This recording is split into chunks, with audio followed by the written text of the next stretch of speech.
Hello and welcome to the AllMadeUp podcast with me, Harry Stachini. Me, Lewis Coleman. And me, Ben Hart. The show where each week a guest joins us in the writer's room to create a story like you and we have never heard before. Not quite knowing what's around the corner or what we'll find along the way, as this podcast is exactly what it says on the tin. It's all made up. I'm just keeping it. When you're as clean as that, you don't need to have a gimmick, do you? Yeah. No. Yeah. But I did look over during my bit, and you was focusing so hard to get it on time. I could just see you like that going. I care about this podcast. Yeah. I care. I think the next intro we do should just be dead straight down the line. No emotion. Yeah. Almost like it's a... That'll keep the listeners. Yeah. Yeah. Like it's a ransom video. Yeah. Imagine just not have a guest to just really just talk about serious things for an hour. Imagine if that was the first pod you listened to. You would be absolutely devastated, wouldn't you? Probably got recommended it saying, oh yeah, it's this quite lively, fun. Storytelling podcast, and then you're greeted with that. Yeah. You two in orange jumpsuits either side of me. Kalashnikovs. Like. Speak.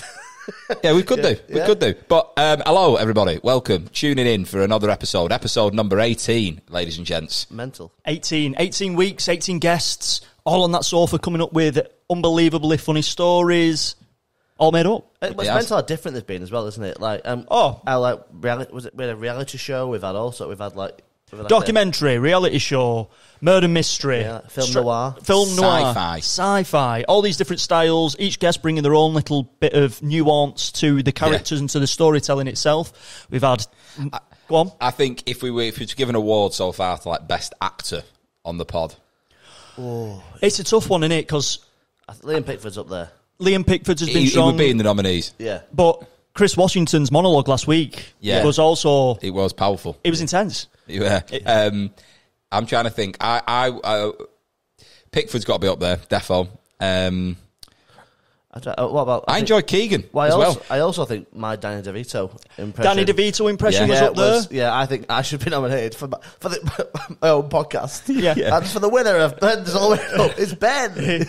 But also probably the worst impression, but also very funny, was the Diana Ross impression of yours. That was hilarious. I remember feeling the pressure of like, I just haven't got this. Yeah. Well, you prove yourself right. What we'll have to do... What we'll do is we'll create like a compilation video of like act outs, from all the different guests and just sort of pit them against one another. I also had the idea, which I put in our chat, about putting up all the artwork and doing like a World Cup, like knockout stages for which is like the best artwork and which people think is the best act out. You know what I mean? I think as well, it'd be interesting to know you watching, listening, what you would like to see more of as well on the pod, because like we are open to suggestions. If there's shit, we'll tell you. Right? I want you to know that. Like, from we're open to suggestions. But we'll read them. Yeah, we'll find you. Yeah. We can see where people download from.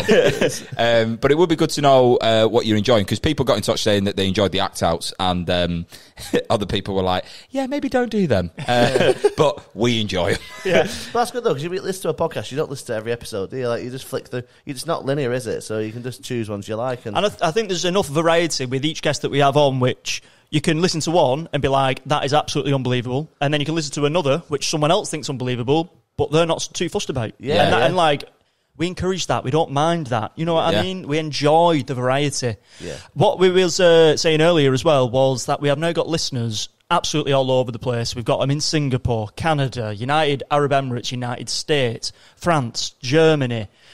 But repeat listeners. Brazil, repeat listeners, people are downloading it and listening it again. And speaking of going around the globe and where people are listening and downloading from, Harry is on his way to Africa on Thursday. Yeah, right now. Yeah, not the pod.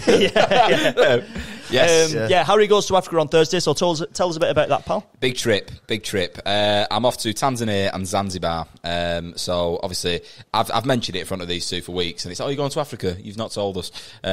I'm buzzing. I'm absolutely buzzing. I'm going up Kilimanjaro for the first week, which will be great. Never done anything like that before. I've got rabies in me. I've got malaria tablets. I've got altitude sickness tablets. Yeah. You do live in Salford. Yeah. Rabies, though, can seriously fuck you up. I didn't realise how bad it was. It's bad, yeah. That's why they try really hard to eradicate it. That's what but I've had 2 jabs of that, and then I'm off to Zanzibar after that. And with the rabies, what is it? What is the side effects of getting it? What happens? There is no side effect of having that. No. If you contracted rabies, what happens? It essentially makes you go a little bit like doolally, but it will shut your body down. That's pretty So bad. that's what we should watch out for. So when we get back. she said to me, she was like, look, only 40,000 people a year kind of die of it. She was like, but... Only? Yeah, but she was like... And what it means is, if I basically... These 2 jabs that I've got, if you get it, you have to go on like a blood transfusion, okay? The fact I've had these 2 jabs just means that I don't have to have the blood transfusion. So right. you still need to get treated regardless. Yeah. She was like, you can have a 3rd shot as well, but that is an additional 60 quid. And I was like... And we only have tequila. Yeah. But it does make Get you... a bit old for that. It does make you think how much you value your own life when someone's like, it's going to cost this much to have the vaccination. Yeah. And you're like, right. So I've valued my life so far at just under 200 quid. And that's... It'd probably be all right, wouldn't it? Yeah. Wise, eh? You've done your show now. Yeah. What I was going to say, while you're out in Africa, will you be spreading the pod? I will be spreading it. Which you did say earlier, and I said that sounds filthy. Yeah. Spreading the pod around. Consensually spreading the pod. Oh, yeah, no one implied that. Yeah. I'll just be... I'm hoping that, there'll be people that'll be like, what do you do for a job? And I can say, I do a podcast with 2 of my mates, and it's called AllMadeUp. And they'll be like, how do I find that? And I'll go, bang. There you go. Yeah. I would love to hear a guy listen to Tanzania, listen to Chris Washington's episode talking about Lee, and just trying to envision Lee, from like Tanzania. Yeah. I had an absolute belter of a joke there, Ben, and you just killed it, and I can't go back to it. No, please. No, it's all right. Wait, cut it. No, it's gone. We can't cut it. It's a single shot. So for the listeners and viewers out there, I'm sorry, but there was a joke which would have had you splitting your sides. Should we have a moment of silence for it? I'm sorry, Lewis. You just broke that as well. I feel bad. Don't feel bad. Yeah. Don't feel bad. You've just absolutely Mercury. decimated this intro. But Freddie Mercury's from Zanzibar, He is. Yeah. He is. He's dead now, but he's Yeah. not from anywhere now. what I was going to say is, who have we got on for today, Harry? The guest for today, ladies and gents, is a fantastic comedian. His name is Steve Harris. Steve Harris is one of them acts who, when I first started on the circuit, he's probably been doing comedy 25, 30 years, I reckon, and he was shit hot. He's always been great. But when I first started on the circuit, he was one of them acts that you'd watch and you were like, it's amazing how easy you make this look. And he's done a lot of gigs for me and Lewis when we do our killer comedy shows. And he's just so consistent. And yeah, just an all-round great comic. So when I offered him to come on the podcast, he was like 100%. He's got a lot of energy. He has, he has. A lot of bite. A lot of bite. And I think he's probably downstairs very, very soon. So I've never met him before, Steve. I've never met Steve before. Well, be make nice. sure you don't piss him off. Yeah, just be nice. Don't step on any of his jokes. Yeah. Yeah. I'm so sorry, Steve. But yeah, just an amazing comic. I'm one of these people who's very good at like a presence in the room, but a lot of charm. And I've done gigs with him where he smashed it, and then we've both done gigs where I watched him struggle, and then I went on and thought he was doing bad, and fuck me, I was doing horrendous. Which was in Leeds at Jonglers, and oh god, it was horrible. Just a pro. He's just a pro. Yeah, great comic. Maybe we talk about that when he arrives. Yeah. That sounds like an interesting story. But for now, we will get into it, shall we? I think we should. Right. So this is going to be All Made Up with Steve Harris. It's all made up again. It's all made up again. It's all made up again. It's all made up again. And we're back with the fantastic Steve Harris, everybody. Hello. Thank you very much for coming on the podcast. You're welcome. We're having to do this again because the sign fell off, right? And this is relevant because the last gig we did together was our gig in Kendal, right? Weird gig. It was strange. Yeah, it was. It was. As soon as I walked in and that guy came up going, Yeah. it's like, oh. The orc. Yeah. He said that. It was weird. Yeah, well, that guy, Yeah. when he came across you, I was on stage and I heard a thud, right? And like a bit of a ting and a clang. And I thought, oh, someone's dropped a glass. And his leg fell off. His leg fell off. Yeah, His yeah, leg yeah. fell off. His And leg fell off. he looked at me just like... And I was like, right, okay. And I Normally at gigs for me, they laugh their head off. It was a bit Yeah. shit that night, you know. Yeah, Can I just check it was a prosthetic leg? It wasn't. Yeah, just bleeding out on the front. It don't matter. Yeah. But- Let's show. Leave it. It was an odd moment, and the fact that he didn't reference it, I thought that in itself is odd. But the point being is, his leg fell off, that fell off, and we've done some weird gigs together. We have, yes. Harry was talking about the Jongleurs gig you did at Leeds a while back. Do you remember that one? I don't remember the lineup being Mike Wilkinson was emceeing, you opened, and I was doing a middle. Right, this was a long time ago, and I remember the room being very cold. Right, Leeds. Yeah, you went on, and I've seen you obliterate rooms, right? And you went on, and the cheesy mash bit they just were not going for, and I was like, what? And then you were very gracious at the end. You said, thank you very much for listening to me. And as you walked past me on the way out, you just said, just make sure you stand your ground, right? So you like a pat on the back as I went over the top and ran into a machine gun of silence. I did. I probably did about 10 minutes in the middle, just being like, yeah, that was horrible. But it's like having the chops to know how to play them rooms and understand it. And obviously years of experience does that. It's very easy to err when you're in that situation. Yeah. And then once you err, your brain freezes up, it locks on, you forget your next joke, and then invariably you'll go into some new material that you've got no punchlines for. I've done that many times. Yeah. And you just end up talking. What would you say is the worst death you've ever had? Oh, God. There's been a few. Some really, really bad ones that I've blocked out, but one that really sticks in my mind is I was quite newish, but I was getting there. I was getting good, learning the tricks and all that. And it was a club called Jesters in Bristol on Cheltenham I've Road. heard of that. Yeah, it was good club, when it was good. But because I was a bit shit, it could be awkward, and I didn't have the gear, the gear change to adjust and the material and all that. So I just had to plough through.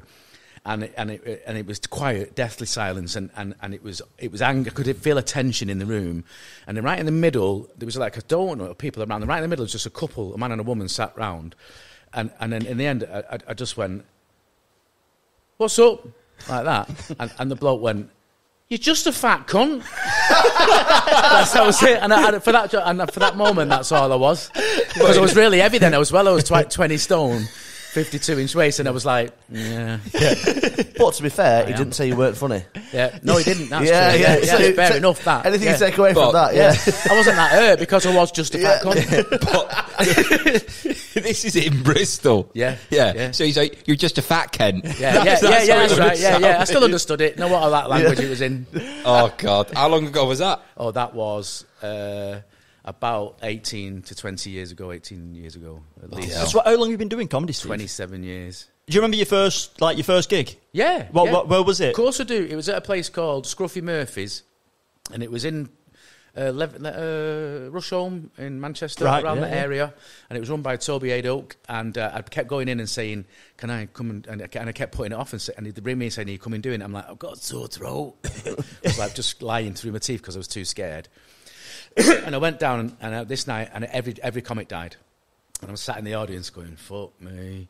And then Toby came up behind me and went, "Look, I know how long you've been trying to come and do this." I said, how scared you've been and all that kind of stuff. But if you go up tonight, it's going to ruin it for you for the rest of your life. And I was like, "Fuck." He said, "What are you going to do?" I said, "I'm going to do it." And he went, "Are you sure?" I went, "Yeah, fuck it. I won't come back otherwise." And I knew I wanted to make a career out of it. I smashed it. I literally just smashed it, and it was amazing. Chris Cairns was there, and everything, and I kept forgetting my material, and because I kept forgetting it, I was like, because I was new and nervous, I kept going, loading, and I'd stand there for ages like that, and then remember some material and carry on, and it worked. And I surfed in on some. I know you shouldn't do it now, but I surfed in on the back of some comics material that he was doing about trainers. And I just walked in because he was paid 120 quid for some trainers, and I'm going, they'd have to walk me to work for if they were 120 quid, did a little routine about walking to work and all that. And it worked, but it got filmed by somebody. Somebody filmed it because the new Northwest Comedian of the Year was coming up. Right. And it was a really prestigious award back then. Yeah. Peter Kay had won it, Caroline Aherne, and all this kind of thing. It was like, you was going big if you won this. And I just watched it on TV thinking, this was kind of what motivated me. And the next thing I know, I'm in the fucking heats for it. So gig 2 or 3 it was. I'm doing the heats at the Buzz Club for Agraman. Yeah. And then won that, and I'm like, I'm fucking comedy genius. And so then I did the third gig at the Frog and Bucket, died. Did the 4th gig somewhere. I did the 5th gig. Now it's the fucking semis. Right. So I do the semis at the Buzz Club. Won it again. Now I'm in the final, and I'm like, what the fuck's going on? You're a cup team. Yeah. And then I went, and Peter Kay was there. I was having a piss. Peter Kay come behind, rubbed my shoulders while I was having a piss at the urinal, going, come on, mate, you're going to smash this, you know. Fucking. I was like, oh, right, dead excited because Peter Kay and that. Yeah, why have you got such a deep voice? I've helped him out there, haven't I, really? Yeah. And then I won that, and I was like, whoa, that's incredible. Yeah, some start. So from gig 1 to winning, how many is that? 10? 9. Wow. Yeah. 9 gigs. Yeah. I Only me and Manford ever done that. You and who? Manford. Right. I think Manford was about 9. Something like that. Yeah, both. So you must have gigged with some everybody. Comedy legends. Everyone. Yeah. Everyone I started out like Dara O'Brien and all these people, and what's this Scottish lad that's really offensive. I forgot his name. Frankie Boyle. Frankie Boyle. Jimmy Carr. Jimmy Carr was an open mic act when I started. Are there certain acts where, like, because I've seen people gig for the first time, only ever come across them, but not seen them as a massive profile and just gone, yeah. Yeah, I've sold those acts to big companies like Off the Curb. They literally take my word for stuff now. Really? That's fucking nice. They're looking at another guy now who I've mentioned. How much do you want then for that? No. Yeah. Not doing it. But that's I might have told you the story before, and I have told this story on a podcast. I rang Off the Curb when I won off the Comedian of the Year, and I went, "Hi mate, it's Steve Harris, and it's Danny who runs the place." He went, "Never heard of you." And I went, "Oh, I'm the new Northwest Comedian of the Year." He went, "Oh yeah." I went, yeah. I'm like, you know, and he went, "All right, go and do the Glee Club on Wednesday." And I was like, "Right, all right." So I went, and that's where I got my first death. Like, and it was the most horrendous experience I could even. 20 minutes. Yeah, not 15. I had to do, and I was dying. Nothing got anything because it's 300 students as well. They're refined. They're a comedy audience. I was shit, and I every time I picked up a drink because I was dry, this bloke at the front went. I made that noise, right? So it was fucking brutal, and I was dying inside. And then I ran my wife, and I said, "I'm coming home. I'm not doing this. I'm giving up. This is fucking off. And then I got home, and the next day I rang Danny Off the Curb, and said, "Listen, mate, I'm shit. I'm nowhere near as good as I said it was. This is Off the Curb, right? They've got Lee Evans and fucking, you know, I mean, Jack D. They've got all the big ones. I was gunning for him, and he went, all right, yeah." I said, "I need at least a year." And he went, right, all right. So a year later, pretty much they rang me and gave me a load of work. And I was like, fucking hell, it's amazing. So I've cut to about 4 years later. I'm hammering the work for Off the Curb. They're like saying, "Do you want to come and have a cup of tea?" Which means, "Do you want to talk business and all that?" So I bumped into him in Benidorm on the Strip of all places, right? I've never been. Went and had a bit of a break with He lives there, this lad. I'm there in October. Town number 6. So Danny, we went to the pub to have a few drinks, and I didn't even get to finish the sentence. I went, "Do you remember?" He went, "Mate, we still talk about it in the office." He went, "You're the only comedian that's ever rang us and told us you're shit. don't do it again. Don't do it again." I was like, "Fuck me." That is funny though. It is funny, yeah. How different are you now on stage when you first start? 'Cause obviously, comfortability wise, 100%. But are you persona wise? Now I've got like so many gears, and I've done so many gigs, and I'm so many years in that. And now I kind of want it to go tits up, right? You know, because I don't Keep turn over us, material mate. So much, so I get bored of my own material. And I'm sure it'd be a lot further on if I wrote more. But I like the performance. I'm more of a performer. Like, you know, like I mean, you might write more material than me, but you'll never outperform me. And this is why I can take it to that next level. You see, so no matter how well anybody's done, I know this is blowing smoke up my own ass, but I can take it to another level. I don't know many comics that can do that. Would you say you're a competitive comic? No, absolutely not. And I have never got any better trying to be as good as another comic. But I know other comics have tried being as good as me. You're like Ronaldo. Yeah. But I was saying again before you arrived, it's like a presence on stage, and I've shared this with you before. But that gig we did at the Comedy Store, when there was a very loudmouth fella in, and he was horrible to the MC, and you were opening, and you stood at the edge of the stage before even touching the mic and just berated this guy. And I came across to the mic and we're like, and it just. And it was like you made the gig start almost twice. You know what I mean? It was unreal. I remember that clearly as well.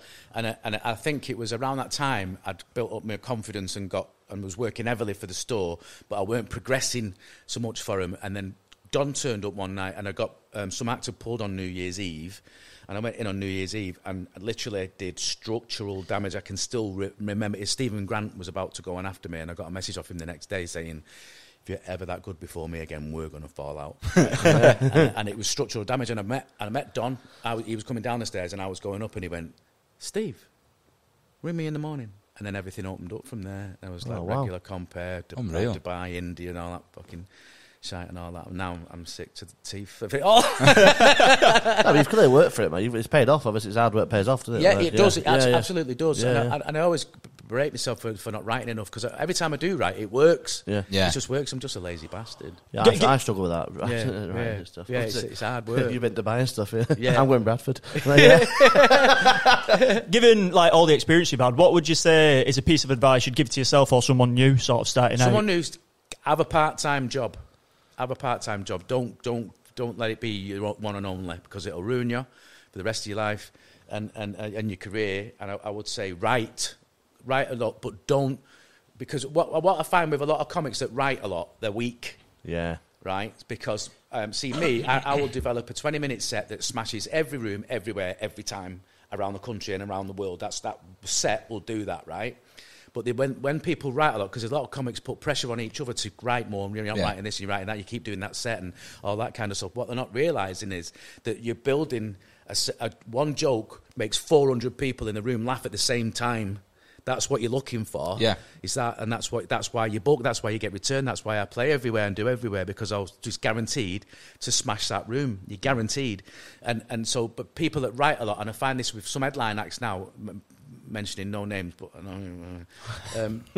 they're just weak.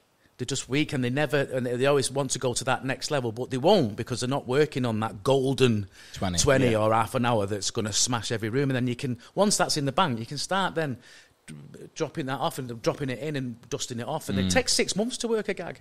It takes 6 months. It takes you to say, Steve, you know, if you tried that with this, and I go, fucking hell, I've not seen it from that angle. So that's I would say, just listen to your mates. Don't worry about writing too much. Make sure what you're doing is the best that you can do to your ability. Yeah. I think that's some sound advice. Yeah, but Get a nice little perler of wisdom there. Do you want to come back every week? Yeah, of course I will. I'm on the road. And I've got kids as well, so 2 hours away from the kids. It's amazing. Educational comedy podcast. That'd be brilliant, mate. Well, on that perler of wisdom, shall we get into the actual... I think we should. Into the pod. So this is going to be All Made Up with Steve Harris. Okay, Jesus. It's all made up, baby. So, Steve, thank you once again for joining us. You're welcome. So today we're going to be creating a story together. See, this is like a writer's room. You're the lead writer, and we're your assistant. So I'm going to create this really funny story. Pressure. No pressure. There's no pressure. You'll enjoy We're in it. this together. Yeah, we're all in this All right. together. It's a good laugh. Yeah. So in front of you there, you can see 3 pots. One's got green cards in it. One's got red. One's got yellow. I thought it was teas. I genuinely thought, aren't they lovely, these lads? Like, I've got a choice of teas. Come on, we'll give you a kind of fancy. What more do you want? Yeah. Jesus. Well, yeah, them cards, they'll start our story, end our story, and add a few like curveballs in between. Right. But before we sort of jump into them, what we do is we build a character. Mm-hmm. So what would you like the character for this story to be called? Gideon. Gideon. Straight in with a Gideon. Yeah, okay. Gideon have a last name? Goldstraw.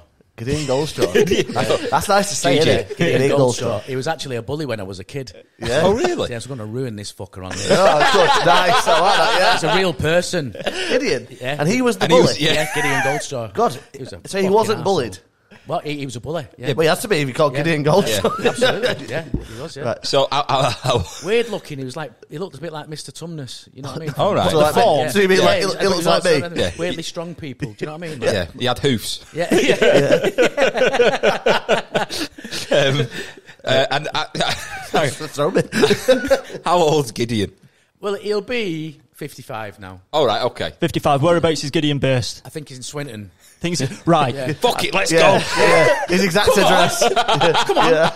Pull me hair on a bus now. Dickhead. Right. So what does Gideon do for a living? It's probably a pimp. I'm not sure. Okay. What does Gideon do in this show? Yeah. Gideon runs a car wash. A car wash. Okay, Oh, nice. Okay. Can I cool. be just...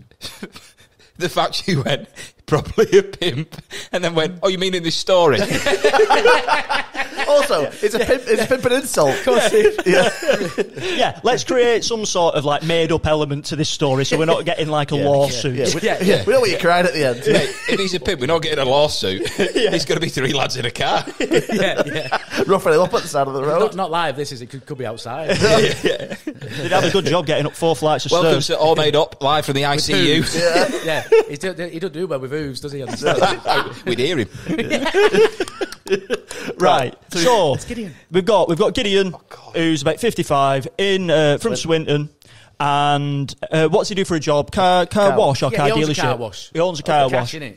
Right, it's the ones. Is it like a robotic one, or is it people? Oh, it's people one. Yeah. Okay, nice. Okay. There's one on these Lancs. That's I know it is, Harry. Yeah, I'm just saying. Like, I used to live in Swinton. Okay. Yeah. But Gideon's my uncle. Imagine that. So he runs a car wash, and is he a married man? What's his love No, life? he's not married, man. He's got a string of girlfriends. Oh, Okay. Yeah, Right. he's a bit of a womanizer, and but he's out gold. He gives money to charity. So is he doing well money-wise? Of course it is, yeah. But it's cash, innit? Yeah. So he's like a bit of a tax fraud. Yeah. He's but he's getting by. Okay. That we all are, And what sort of house is he living in then? He's living in an apartment? No, or? he's in a rented house. Rented? He's got quite a nice house in rent. He's got automatic gates. Right, okay, wow, so right, it's not a terrace then. He's doing No, it's a little setback off some farmland. It's nice. right. That's all right. So imagine if he moved in and he put the gates in himself. Like he's rented, he was like, I don't give a shit, pal. Yeah. It's just a really good painting on a brick wall. So what sort of car is Gideon driving? Oh, he's got it's second hand, but it's what's like the footballer's car, the black one. It's Range Rover. no smaller than that, Bentley. but it's sport, a Bentley. It's Okay. a Bentley. Right, so he's got a Bentley. He's got a Bentley, but it's second hand. It's like 30 grand.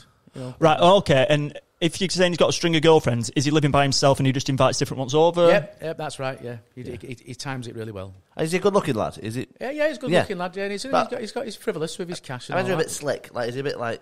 He wears the ripped jeans and all that, and he's got his shirt. He works out. And He wears everything. ripped It's like jeans, big time. and he's in his 50s. Yeah. Right, And I've got Wayne Lineker in my head. right, okay. Yeah, you know what I mean? That's the look I So have. would you say that Gideon is chasing his youth a little bit? Yeah. Is he like 55? If he's wearing ripped jeans at 55, obviously not that you need to act your age, but at the same time, At your age. he's trying to blend in with like. Does he want to be 30? Yes. Right. Yeah, he does, Oh, yes, okay. yes. And is there anything that Gideon hasn't got that he would like? I think a family. I think Okay. a proper family. Yes, I was going to ask that. Does he want like yeah, the family I think life? probably he's got to that point where he's got so old now and he's got strings of girlfriends and all that. I was thinking, should have had kids. That kind of thing. Right. Oh, okay. So he has. Is by that logic, he's had no kids with like previous partners or anything like that. I think, of course he has. He's not gone through life without having actually kids. He's just had a couple of kids with like different women. Over the years. Do the kids still speak to him? I don't know about that. I'm not too sure about that. Maybe we'll find that out. Yeah, maybe we will. Right. Maybe Okay. he gets contacted at the car wash. They come through. Right. Yeah, I like that. They look alike, and he's like, One of them's got like a port wine stain in exactly the same shape on his face. Right. That's pulling their hair.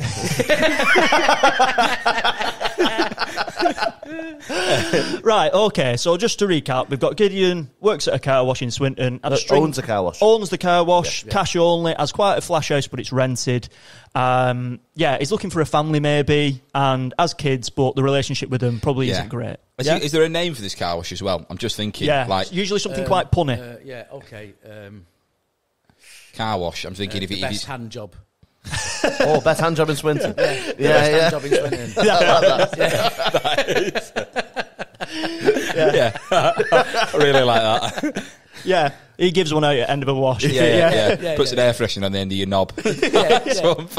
Soap his wet tank. I don't know. The best hand job in Swinton. The best hand job in Swinton. Okay, nice. I like that. Look, are we saying it's set 2023? Yeah. Cool. And how much is he charging for like a car wash? £7. £7. Is that like bronze? Because usually go up bronze, silver, That's gold. your basic rolling with your car. As your car gets bigger, it goes up from there. Yeah. And then it's like £20 for like a little sweep and then your tyres and all that. Place I go is £12 inside and out. Right, that's all right, that. Yeah. Where's that? On Eccles New Road at the Shell Garage. That's a sponsor in the pod. I wait till it gets really shitty, man, and just pay him £25. I have a fuming, mate. I had my Peugeot 206 full valet. 60 quid it cost me, right? 60 quid because I'm selling it. So I thought, right, I'll get it all nice and clean. And then that Saharan desert rain, whatever, came, didn't it? Mate. Literally 2 days after. It's not Saharan desert. It's fucking magnetic. Yeah. Someone should look at that with a Geiger counter because that's not... It's nuclear testing. It's nuclear testing, that fucking Saharan shite bollocks. Yeah. I'm just going off what I've seen online. I have no idea what it is. They say that. It's not... All I know is that £60 went down the drain there and then. You got Chernobyl rain. I think you really... I was driving back from Hull the other day and it got caught in a storm and it washed it all off. And I was like, and I almost paid like 60 quid. Yeah. I was absolutely fuming. 60 quid I do not have. I'd clean your car for 60 quid, mate. Well, I'll get you next time. Yeah, but I'm getting the 60 quid. Yeah. So I'd have it done in an hour. Yeah, well, right. You got 60 quid. It'd spend... I think it'd take you more than that. Yeah, it took them 4 hours. So they did a good job. 4 hours. 4 hours. Yeah. If it's a proper full valet, right? Because they actually get brushes and inside the vents and underneath your sills. And take the carpets out. My guy's cleaning his windows by spitting on it and then rubbing it. I'm like, 12 quid, mate. It's fine. My ex-missus was puked in the car and it's can't get rid of the sort of like frosty. She did this. She went, I feel sick. And I went, well, we'll pull over. She went, Hoo. And I went, wind the window down. But then she put that handle there, it was coming through, so she couldn't get to the fucking window. And she said, all over that side and all over the window. Then went down the fucking thing in there. So we managed to clean it, and I made her clean it. Then pull your mic back, Steve. I made her clean it, but now when it goes down and come back up, it's frosty sort of streets. Oh God! Yeah, I know. Well, that's why you need to take someone like Gideon, because I imagine he'd be able to do a job on that. Absolutely, I'm going to take it to Gideons. Right. Yeah. Okay. So I feel like we've built like a decent sort of backstory. Yeah, 100%. Yeah. So what we do now, Steve, is you pick up one of the green ones. There'll be a blank, and you're going to say Gideon where the blank is, and just say it into the mic. Gideon set fire to the house. Okay. So that's how the story's going to start, okay? We're going to find out how it finishes straight away as well. So pick up one of the red ones and read that out for the listener as well, and the viewer. It was the best 30 seconds of their life. Right. Okay, so that's where we're ending. Where we're starting is Gideon set fire to the house. Yeah. Okay. So, what? Go on. I've got a suggestion here, right? I'm thinking it's all cash, right? He's avoiding tax. So I think he sets fire to his rental property, claiming back, like, that is... I've not done this, That's it, and I'm getting a huge insurance payout. Go on, Steve. What was you thinking? I was thinking exactly that. Yeah, exactly that. And maybe he's filled it with some. He's took out the biggest insurance policy on it you could possibly have. I think the money is for him to expand the car washing thing to the point where, like, say if he becomes like the kingpin. Yeah. Right, the best hand job in Manchester, the best hand job in Salford. Yeah. He's trying to go glow. It's basically he's trying to create a bit of an empire, isn't he? Right, Extend his reach. Extend his reach, his reach around. The best hand job in Thailand, but there's loads of them. He's like, So, essentially, he's got the one car wash at the moment. He's looking to expand, let's say that. And we're saying he's setting fire to his own house to get the insurance money. When does he do this? Has he done this? How's he planned it? You know what I mean? Is it... If you're going to set fire... As in, like, how's he done it without... He got fucked over with COVID, so he got into lots of debt. Yeah. Right. That kind of thing. And it's just not actually back to where it was, and it's cost a lot of money to live where he lives. So he realises that his insurance policy, he's got a lot of electrical goods in there and all that kind of stuff, and there's maybe a car parked in the garage. His Bentley's in the garage, which is adjacent to the house itself, so that goes up and everything. So... he's going to get all the money back for that to pump it back into the business. Well, maybe he's got a site that he wants, but he needs the cash. He's like cash short at the minute. Maybe the site's where the house is. Well, that's a shout. What? So go on, explain. He's going to burn down his own house to build his dream garage on it. His garage. Right, because you said it was it's by itself. It's not a terrace or anything. Yeah, that's right. Yeah. Fancy area. Yeah. Maybe it's in fancy area. He's already got the electric gates in for it. Yeah. Yeah. Okay, well, like I said, in terms of like... Why does it say bronze, silver and gold on them? Never you mind. Just put them up, pal. let's think about how he is setting fire to the house. Is it like he's left like gas running and like a fuse, or do you know what I mean? What's his process? Well, what you do is I do gas. I think gas would be gas. Let's Steve so what you see is you see him just opening windows a little bit around, because if it's closed, you see it won't. Right. Ignite, okay. You know, so you need to let it breathe, and then you leave all the gas on, and then what you do is you light a cigarette. And those, you know, those old matches that you get with a flip box, the safety matches.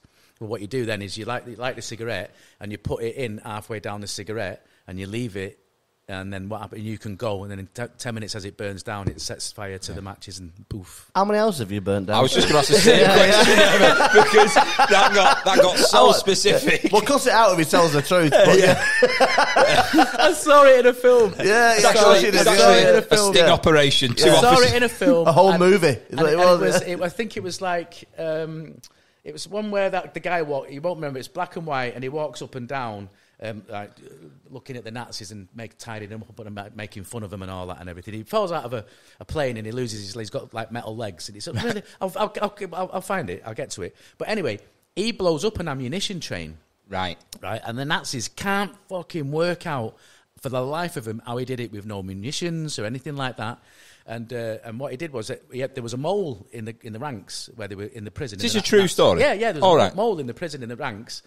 And eventually they wore him down to tell the story about how he did it. So then the Nazis came and arrested him because they found out that he did that with a cigarette and the thing and all that. Oh, wow. Right. My brain just went to, that's very effective. Right, so what we're saying about Gideon then, that he's pretty street smart as well. He's got the nose. Has he done things like this before?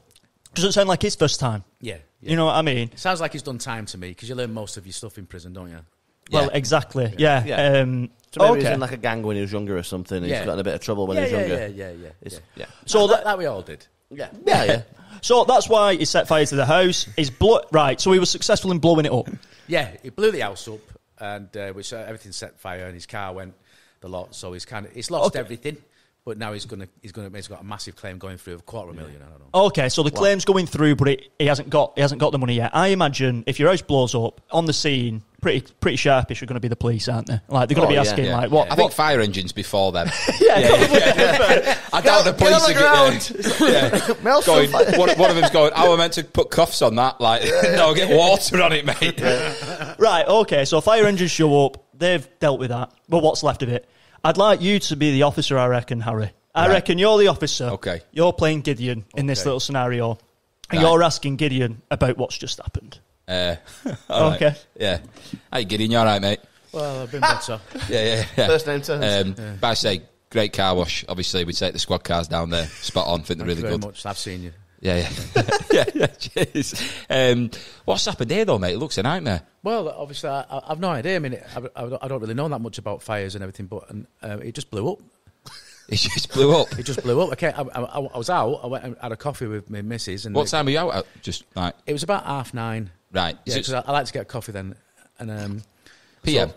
Sorry? PM? AM. Oh, 9:30. It was 8 AM in the morning. And because it's only just happened, you see, and it's only like 10:30. Yeah. And so anyway, I came back, and it was just gone, and the car was on fire, and everything was just gone, and all the surroundings are burnt, and there's bits everywhere. I'm like, it looked like it had been bombed. It's, you can say that. Yeah. Right. Okay. Have you got there's no reason why someone else? Do you suspect it could be arson? I'm not sure, really. I mean, I'm not unless they've got like an RPG. Yeah, you know. Yeah, napalm. Yeah. Right. Okay. And any valuables in the house? Like, oh yeah. Yeah. There's like £20 notes in flames floating down around. I've lost everything over for 53 years. I had in that house everything. Yeah. Right. Okay. And have you got anywhere to stay today? Well, I'm going to have to stay at my girlfriend's house. Right, okay. We can drive you around if you want. Yeah, that'd be nice. Right, okay. So I think the police officers drive, what's his name? Gideon round to the girlfriend's, drop him off, right, and then they begin their investigation. Right, okay. Yeah. Right, in the background. Yeah. Right, okay. So that's the nice little interaction we've had there between Gideon and the police. He's lived there 53 years. Well, it's 53 years of his personal belongings. No, sorry, I was like, he rents it off his mum. Yeah. She's in it. Yeah. Just teeth. All her ashes. Oh, she was wearing loads of expensive jewellery. Like a pharaoh. Loads of gold teeth. Mouth full of them. Right, okay. So I reckon now we get one of the yellow cards, Steve. So that's going to be a bit of a curveball that we're going to try and incorporate into the story in the next few minutes, okay? That's great, this. They found someone hiding in a wheelie bin. Super. Do you know how many times this happens where we're conjuring up a story and like something just fits so well? Right. So they found someone in a wheelie bin. I think the line is here. One second. All I say is, Steve, what do you think it is first before we put any ideas in your head? head? Someone hiding in a wheelie bin. Maybe it was somebody that was living in the attic and he didn't know. So right. It's a corpse. No. So I a bit of a curveball or whatever you call it. I think maybe he's being watched. Right. And he's being watched by the police. Okay. Yeah, and it's a couple of days later, and they are suspicious of this fire. Yeah. And he's walking around. He's like, and that's when he realises that they're watching him.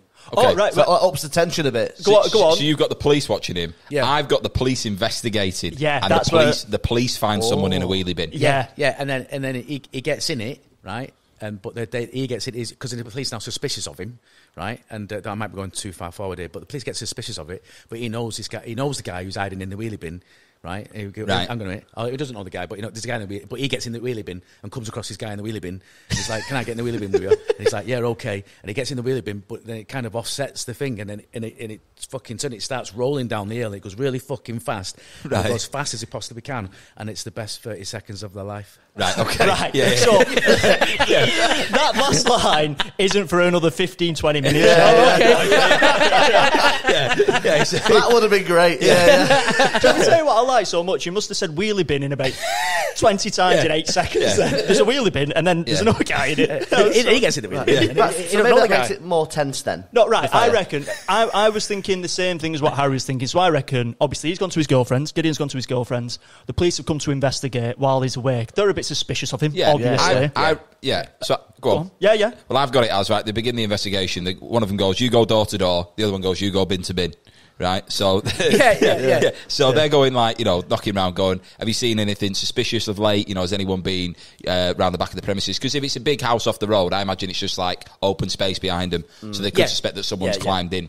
No one's like, "No, not seeing anything." I mean, he's a lovely guy, keeps his self to himself. He's not, we've never had an issue with him. Or I think everyone involved goes to his car wash, does a lovely job at cars. Like the police have been like, "Oh yeah, we have his cars done with him." Yeah. So they're always a bit suspicious of him as well because he's squeaky clean. They've never had him for anything, but they just know. Yeah, this lovely pun, by the way. Yeah, squeaky clean. I like that. So that's a great name for a car wash. Yeah. That's what he's trying to open. You see, squeaky clean. So what I was going to say is, the police are investigating his property, go around the back, and then they find someone in a wheelie bin. Is it a black bin? Is it a green bin? Is it cardboard? What colour is the bin that they find him in? Just think that's interesting. In my head, I've got blue. If I was going to hide in a bin, you'd go on cardboard. Blue bin. Yeah, blue bin is always cleaner. Yeah, exactly. Yeah. Right. Okay, so the next question is it a male body, female body? Yeah. What type of body have they found? Could be a female body because she climbed in because his girlfriend came round and he was like, "Fucking get out." So she gets in the bin. She gets locked in there for some reason. I don't know. Or she just stays in there. Or she falls asleep in there. Right. Okay. What idea have you got here? No. Go on. I think you've got something. No, I'm thinking if it's her in the bin, he's just been driven to her house. No, that's his girlfriend's house. She's a it's a different one. She's a bit player. He's a player, isn't he? Right. Yeah. That's a great shout. So his girlfriend's coming round. He's like, "Fucking get out." No, she isn't coming round. This is what it is. I think because he's got a few girlfriends, she's suspicious of one of his other ones, so she's gone stalking. Yeah. There we go. Right. He lifts the blue one off. Yeah. One in there, and then then there's one in the food bin. Yeah, and they got to drop. You know what I mean? He's finding different ones. Right, so she got potato peel on her head. I knew you were cheating, you bastard. A couple of melons. Right, okay. Just so we're clear on the yellow one, does it say a body was found in the wheelie bin? No, it said they found someone hiding in a wheelie bin. They found someone, right? Because at first I thought, they found someone dead in the wheelie bin, but. They found someone stalking out this property. And the reason why they were stalking it out, because they thought that Gideon was obviously sleeping around. Suspicious, hide in the bin, eye holes cut out of the bin or whatever. Police investigate, and they lift it up. What's the name of the woman? I've got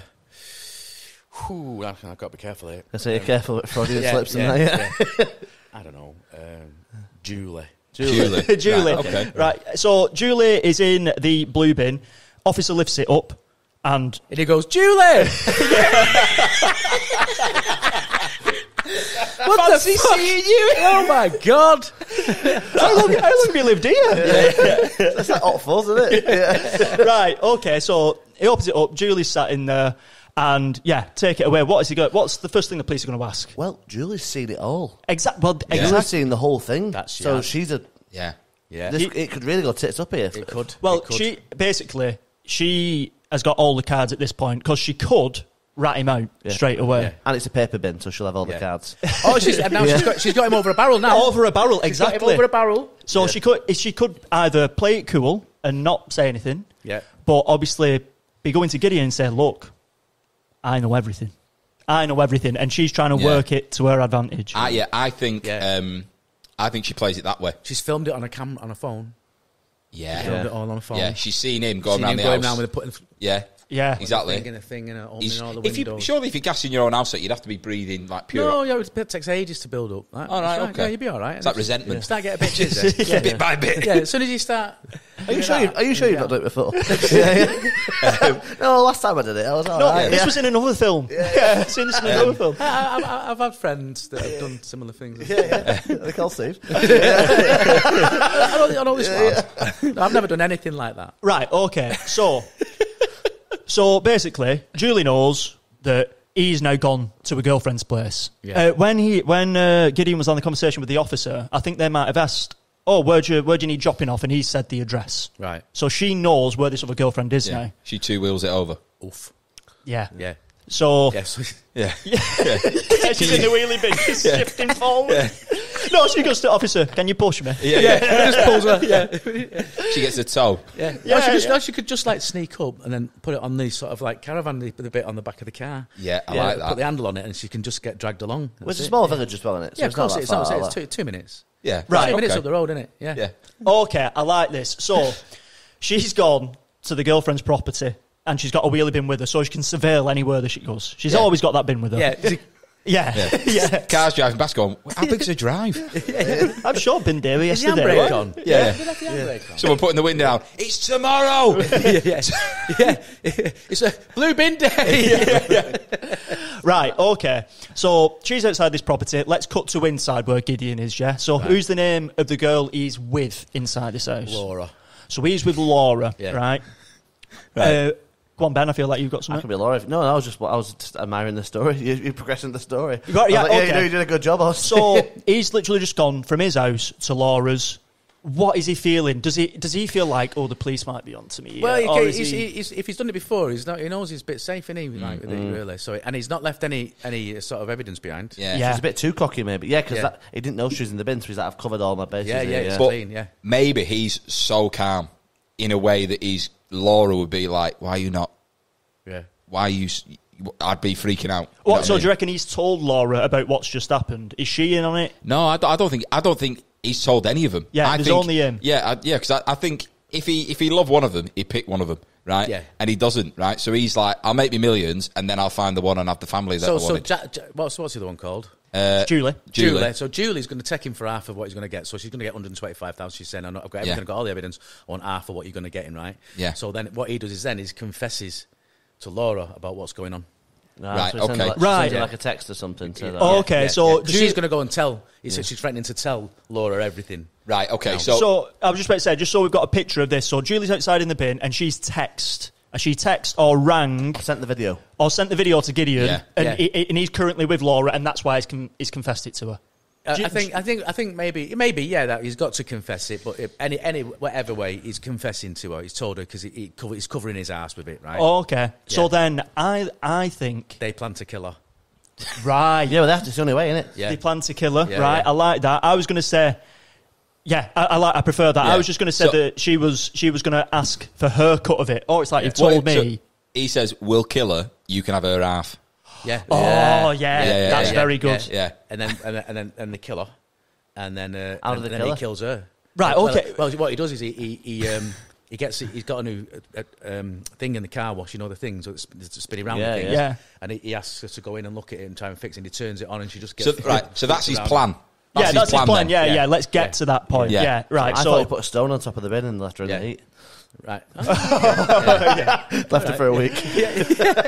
No, I reckon I like that idea. I think there's a lot of legs in that sort of, right, Julie, okay, I've listened to what you've said, and come to the car wash, bring your bin with you. We'll do with that as well, and I'll sort you out this money. Yeah. But what I'm thinking is, at this point, he hasn't had insurance pay, has he? So he hasn't got any money to actually give Julie. But she don't know that. But she doesn't know that. Yeah. He's just like, right, okay. So he invites her to the car wash. Laura's there as a what is it called when you're accompanying someone to murder someone? Accomplice. As an accomplice, yeah. So Laura and Gideon are at the car wash. Julie comes in. Yeah. Is she going in through the car bit? Do you know what I mean? How is he actually trapping her in there? Right. He's like, they can't hear us in here in the middle of the. It's like it's safe. Oh yeah. Nobody can hear anything. Get into the middle. Get Julie in the middle. Yeah. Get right in the middle. I'll meet you there. Yeah, I'll meet you there. And then Laura presses the button, maybe, and all them little twirly things crush her. Horrible way to die. Yeah. She just gets caught in it. And she just gets whipped drowned. Around. And She comes out spotless though. Yeah. Clean body. Yeah. Clean as a whistle. Right. Okay. And I was just about to say, before we get into our next sort of prompt, there's a body there, isn't there? Yeah. So what are they doing with it? What are they doing with it? Put it in the bin. In the wheelie bin? Oh. Yeah, I reckon, yeah. That's so right. she's pulled the bin with her. Yeah. Right, the entire time. There you go. Because as soon as he's got there, his first question is, what, is that also, my bin? as well, it's made of a certain substance that won't react to hydrochloric acid. Yeah. So what they do then is, and because it's part of his, I don't know, it might be part of the chemicals that he gets from his he pours thing. it in the bin. He pours it in. Jeffrey and Dahmer he just style. leaves it, puts it, and he just melts it away. That's it. Yeah. Pours it down the grid. What a way to go. And then Laura's there with a jet wash just spraying. Yeah. Spraying the rest in. Yeah. But Like Breaking Bad. Yeah, exactly. So he feels confident now. He feels confident. He's got rid of the loose end. But what he doesn't know is that the policeman saw Julie outside. Oh yeah, he doesn't know that she spoke to the just saying, "Oh, you was in the bin." He doesn't know about that interaction with the police, even though that she hasn't said anything. Yeah, she hasn't said anything, but he doesn't know any of that. But the policeman, I think, is maybe a bit like you say. Everyone like knows he's a bit Columbo. dodgy. He's like, just one more thing. Yeah. Okay. He's away doing his investigation, isn't he? So Yeah. he's off at the scene here. So I think they've got rid of the body. Yeah, it's gone down a grid. Yeah, I think we have a curveball there. Yeah, this is what I'm thinking. Right, so what I reckon, just before we get it, I think the policeman is on his way back to the car wash. He's on his way. He's like, right, I'm piecing a few things together. I want to go and talk to Gideon again. But before he does that, let's get that prompt in so we know what we're working with. So that's another yellow one, Steve. And we'll try and incorporate this one.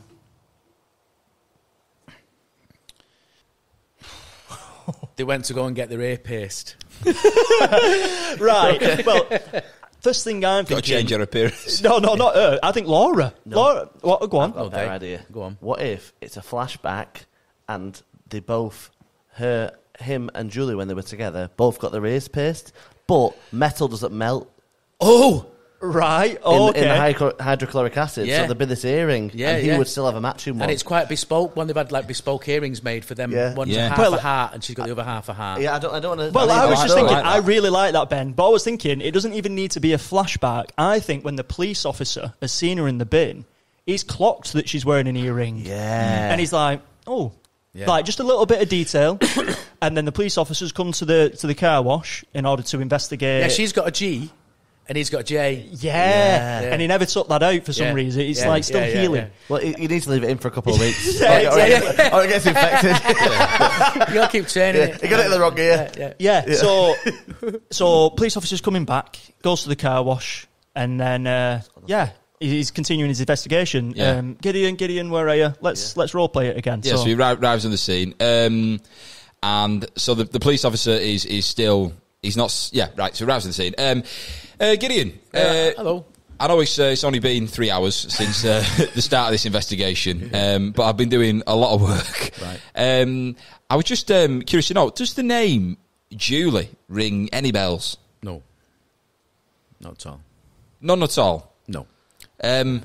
It's just when we were going door to door. My colleague was going door to door. I was going bin to bin. Yeah. It's a new surveillance technique we've got, and there was a lady, Julie, who were found in your blue bin. Oh, Julie. Yeah. Julie's. She was a stalker. Yeah.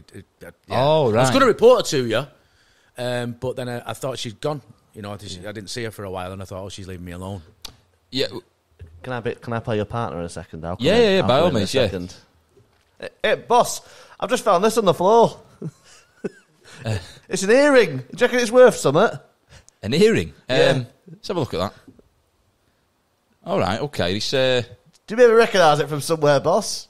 3 hours ago, maybe. Yeah. Well, it's a G. G the earring. It's a G. Unless you weren't sure. Yeah. She might have been a mason or something like. Yeah. It looks similar to yours. Yeah, but it's just that's a J. Is it? What was what was Didn't realise. what was It's a crime scene. All right. All the officers just start pissing themselves. Is it? Yeah. Pack it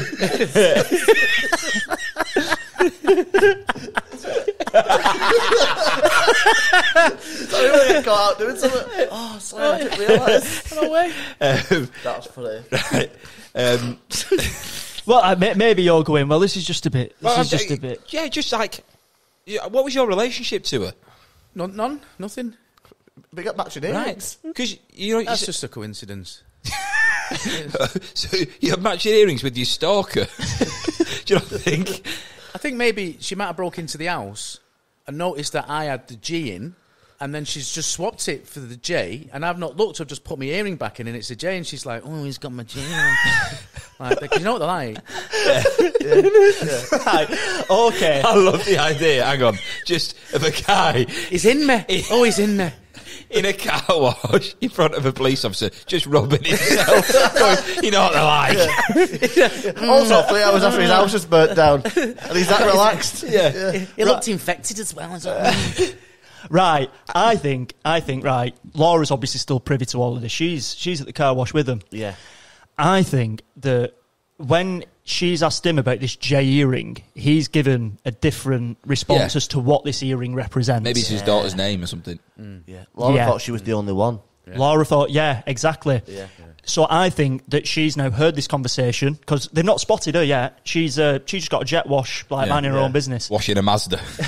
Just blending in. But just waving at the next one. Yeah. Weirdly in a swimsuit. Yeah. 60 quid. Yeah. But when she's done, she puts the jet wash on her back. Yeah, she's not turning it off. But yeah, she's overheard this. So I think there's that little element of, right, you fucker. Like, I've got you by the balls now. You know what I mean? I'm taking all the money. Right. I'm just throwing that out there because the last thing that we need to get to is, what's the red one again, Steve? Because we're going to get to that in the next... the best 30 seconds of their life. It was the best 30 seconds of their life. So whose life is it? Yeah, it doesn't have to be him, does it? It doesn't have to be Gideon. Their life as well. Exactly. It could be anybody. So it could be Gideon, it could be Laura, it could be the police officer for all we know. Yeah. What are we thinking? Maybe she's taking a shine to the police officer. Maybe. Who knows? And it's the first night, it's like sort of go around for a knee trembler. And it's like... And they're both like really excited because it's the first time they have sex, but it's like, you know what I mean? What if rush to the end? 30 seconds of their life. What if they have a shootout on the forecourt with jet washes? Yeah. You know what I mean? And it's because obviously the closer you get, the more it hurts. Yeah, and they're on a Well, that's how it kicks off. She runs over and Why goes. has that tickled you? The closer you get, the more it hurts. It does, and it can poke an hole in you. That's what I mean. But can. if you're doing it from 10 metres, you're just getting spray, aren't you? So that's what I mean. yeah. I just think if there's that kind of like Western. Yeah, but how does it start? We need to figure out how the shit. So Well, because she has to use the timer because you don't want the water on all the time. Yeah. So they've got 30 seconds left to like. No, Jack, can I give my suggestion? So she hears this information. Yeah. It's duly what that represents. She's got the jet wash. It just goes into slow motion.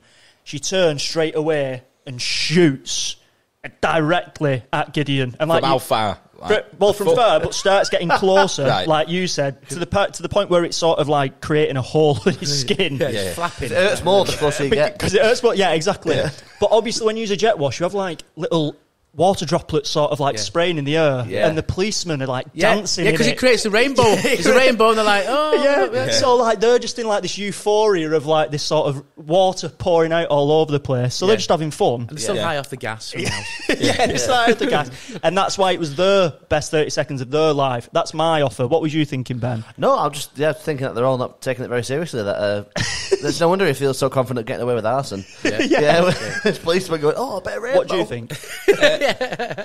I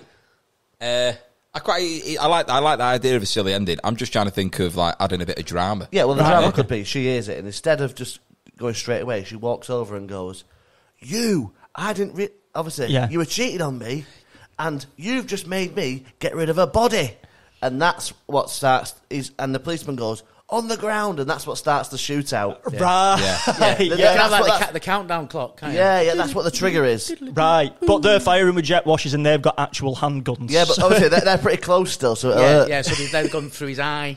Yeah. So you can't see what he's doing. Right, so okay. Random members of the public. And he's shooting, the police officer never gets much excitement. Right, okay. He's drawn his weapon. For the first time ever. And obviously Gideon's I'm not going, you're not taking me alive, sort of thing. With a jet wash in his hands. Yeah, with a jet wash in his hands, And it's all like... And he points it to the ground and fires it, and he's just floats up and he's going, "Top of the world, ma!" like this. And they're just going... That's fucking amazing. And does he go to space?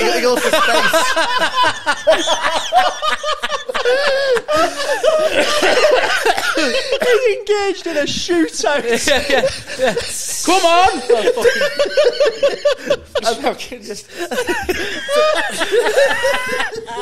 Oh, fucking hell.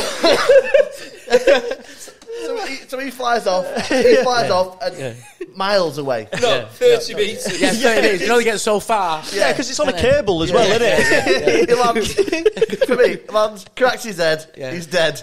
The policeman gets interviewed afterwards and goes, "Not much happens round here." And then he goes... Well, that was the best 30 seconds of their life. Well done. So good. Wow.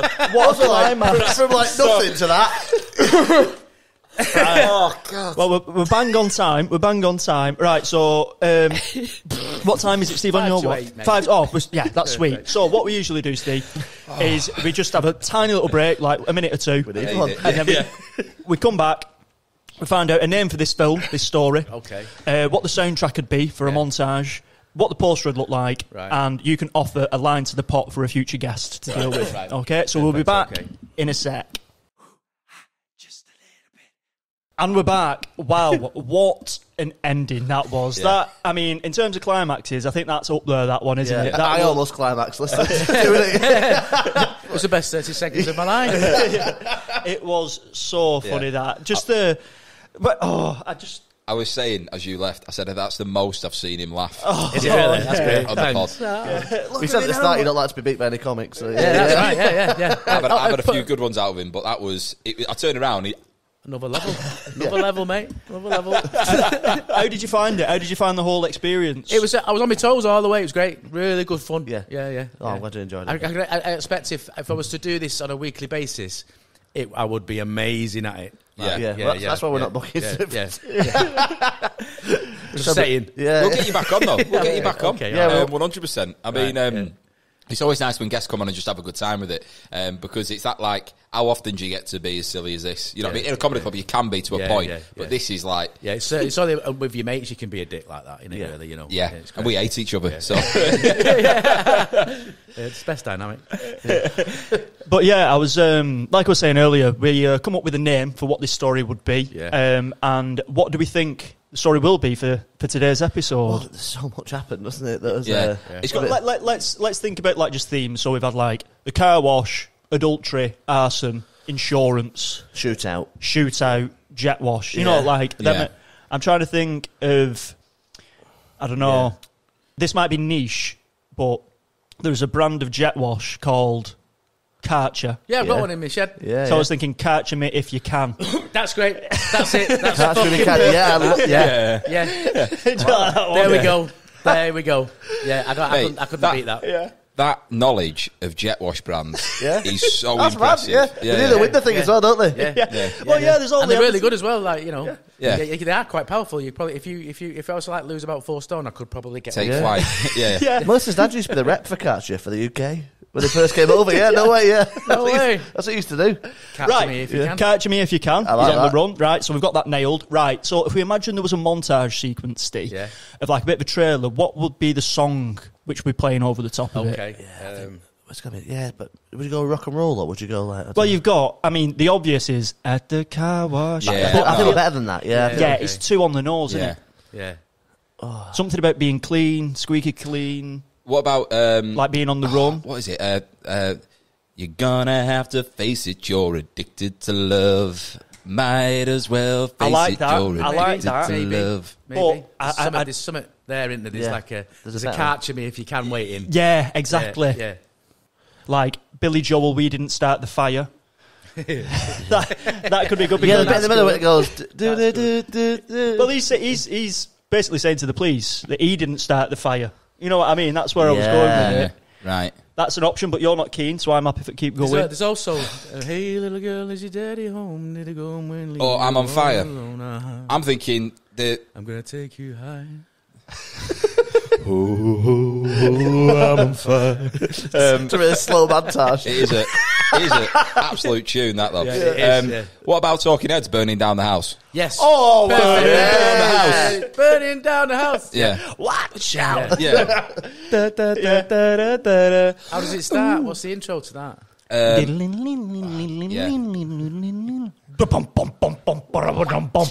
Watch out. That's right. You think the poet's over? Yeah. Ooh, baby. We'll just sing the whole song for the pod. That Burn down the house. burning down the house. Yeah. We're going with that. Yeah. Catch me if you can. Burning down the house. Yeah. What's the poster looking like? If we're seeing it at a bus stop, is it that image of him? Like it's someone, he's in the sky. I think that, but it's just someone looking through a windscreen. Yeah. Like that. Yeah. But there's like a fire in the background. Oh, I think that image will stick with me for a long time. Yeah. Of a bloke at 55 wearing ripped jeans. Yeah, right across the street there is a police car, an obvious police car with a blue bin on attached to the back of it. Yeah, with a matching earring to his girlfriend. Yeah. I've already got it in my head what it's going to look like. It's going to be so good. Yeah, I don't know if you know, Steve, but we generate all the artwork for this. Do you really? Yeah. Oh my god! So when we post it, we'll tag you obviously and you'll be able to see fantastic. it. Yeah, we'll show you some of the previous artworks. Wow, that's great. Last thing before you go. Offer a line to the pot which another guest will deal with. So it'll go in any pot, of them. anything, but it's just a line that you can offer which we will write out. Right, okay. So just as an example. This is for you. Is this for the guest? No, you come up with your own. Yes, you come up with your own. We'll put it in. Being that loud. Yeah, we'll put it in the future. Oh, okay. So I think of a line now. You think of a line. Like the one you said about, look at me now, Mum. Yeah? Well, top of the world, Mum. Top of the world, Mark. That in itself could be a line. We try and make it from maybe from that story. So could be anything, but in another context, that'd be mad. Yeah. You know, like right, okay. Or just a line. Just anything you like. Right, okay. And there was maggots falling from the ceiling. Okay. Yeah. And there was maggots falling from the ceiling. Lice. Could be a good start line. I thought you said lice. Yeah. Lice. It could be a nice start line, that though, for any story. Oh yeah, definitely. Yeah. Well, thank you very it. much, Steve. Is there anything that you'd like to plug, socials or anything like that, where people can find you? Nothing whatsoever. No, I don't know. I don't really do social media very well, but if you do see my name, Steve Harris, at a club. For anybody, come and see me. I'm worth the door fee. Yeah. Well, there you go. Probably should have made us piss for that. And for everybody watching, listening, keep getting involved. Yeah. It's been mint. We've got I think as it stands, about 150 people downloading every week now, which over, 18 weeks? Yes, well, the plan is we want to do live shows of this in the future. Wow. So, we'd love to have you back on. Yeah, if you've got for a live show, I'd absolutely love to. Yeah, fucking right. Fantastic. Right, thank you so much. I will wrap this up. Yeah. Thank you once again to everyone watching, listening. Subscribe, download, keep supporting us, keep firing in your suggestions for lines. This has been All Made Up with Steve Harris. It's all